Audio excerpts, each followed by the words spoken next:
ഇങ്ങനെ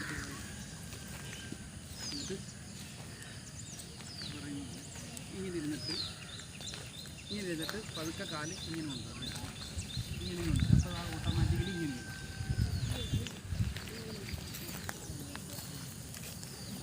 വന്നു കഴിയുമ്പോൾ നമ്മൾ ആ ഉപ്പുറ്റിയിലോട്ട് ഇരുന്നാൽ മതി. കണ്ട, ഇത് വജ്രാസനമാണ്. നമ്മളിങ്ങനെ ഇരിക്കുന്ന വജ്രാസനത്തിലിരിക്കുക എന്നാണ്. എന്നിട്ട് പതുക്കെ മുട്ടിലെഴുന്നേറ്റിട്ട്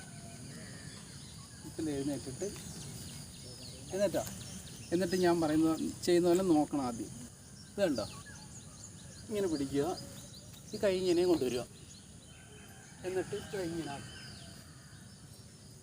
എന്നിട്ട് ശ്വാസം സാവകാശം എടുക്കുകയും വിടുകയും ചെയ്യും. നോക്ക്, ശരി, ബാക്കിലോട്ട് നോക്കും. മുട്ടിൽ എഴുന്നേറ്റിരിക്കുന്നത് എന്നിട്ട് കൈ കൊണ്ടുവന്ന് ബാക്കിലോട്ട് നിൽക്കും. എന്നിട്ട് ശ്വാസം എടുക്കുകയും വിടുകയും ചെയ്യും. ഒരു വട്ടം പിടുത്തം കിട്ടിക്കഴിഞ്ഞാൽ പിന്നെ വിടണ്ട, അങ്ങനെ തന്നെ നിൽക്കും.